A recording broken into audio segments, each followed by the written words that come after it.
아시아 지역의 주요 이슈 키워드와 관련 검색어를 통해서 살펴보도록 하겠습니다. 먼저 일본의 이슈부터 살펴보도록 하겠습니다. 첫 번째 키워드입니다. 첫 번째는 일본 주식과 채권 시장의 동반 강세입니다. 일본의 경기는 최근 침체 국면에 들어갔는데요. 하지만 주가는 상승하고 채권 수익률이 하락하는 강세장이 펼쳐지고 있습니다. 증시가 오르는 것은 앞으로 있을 중의원 선거 뒤에 인플레이션이 찾아올 것이라는 기대감에 의한 것이고, 반대로 채권 시장의 강세는 일본은행이 추가적인 금융 완화에 나설 것으로 알려지면서 나타나는 현상으로 풀이되고 있습니다. 관련 검색어를 살펴보도록 하겠습니다. 이와 함께 외환 시장에서도 이변이 좀 일어나고 있습니다. 일본 외환 시장에서도 이변이 일어나고 있는데요. 엔화의 움직임은 그동안 미국과 일본 간의 2년물 금리차 확대, 축소가 가장 큰 변동 요인으로 꼽혔습니다. 하지만 금리차가 확대되지 않았는데도 엔화가 약세를 보이고 있는데요. 이는 시장 참여자들이 외환을 거래할 때 금리차보다는 인플레이션 기대로 투자 포인트가 이동했기 때문으로 풀이됩니다. 중의원 선거 뒤에 인플레이션이 가시화된다면 엔고로 전환되지는 못한다라고 생각해야 한다는 분석이 이어지고 있습니다. 다음 관련 검색어는 바로 인플레이션이 화두다라고 올라와 있습니다. 인플레이션은 내년 일본 시장의 가장 큰 테마가 될 것으로 꼽힙니다.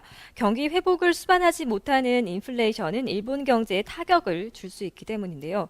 전문가들은 채권 시장이 강세로 진행된다는 것은 경제 성장률이 하락할 것을 시장이 먼저 반응한 것으로도 해석할 수 있다라면서 경제 지표가 회복되지 못한다면 현재와 같은 주가 상승은 끝날 것으로 전망하고 있습니다.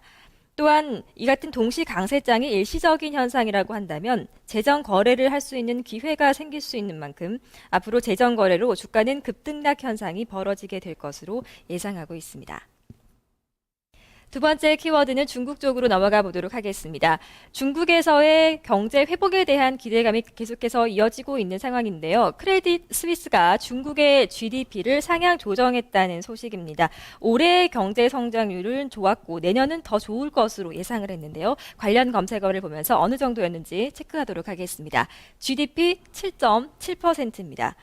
크레딧 스위스는 중국의 올해 국내 총생산 성장률이 기존의 7.5%에서 0.2%포인트 더 높은 7.7%를 기록할 것으로 전망했습니다.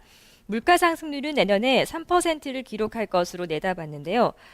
이와 함께 전날 중국 사회과학원은 보고서를 통해서 중국 경제가 올해 7.7%의 성장률을 보일 것이라고 똑같이 전망하기도 했습니다. 또 내년에는 중국 경제가 정부의 성장 촉진 정책에 힘입어서 8%대의 성장률을 기록할 것이란 전망을 내놨는데요. 크레딧 스위스 역시 내년도의 중국 경쟁률까지 전망했습니다. 다음 관련 검색어를 보면서 살펴보도록 하겠습니다. 2013년에는 8%에 달할 것이다 라고 얘기를 했습니다. 크레딧 스위스는 내년과 2014년 중국의 GDP 성장률도 전망했는데요. 내년의 성장률 전망치는 7.7%에서 0.3%포인트가 오른 8%로 수정했습니다. 이와 함께 2014년 GDP 성장률 전망치는 8.2%로 제시해서 앞서서 발표한 중국 사회과학원과 일치하는 것으로 나타났습니다. 크레딧 스위스 측은 중국 경제가 안정화 단계로 접어들었다면서 새로운 권력은 도시화, 기업 세금 감면과 같은 영역의 구조적 변화에 우선순위를 둔 정책을 펼칠 것으로 예상된다고 설명을 했습니다. 아시아 지역의 주요 이슈 키워드와 관련 검색어로 살펴봤습니다.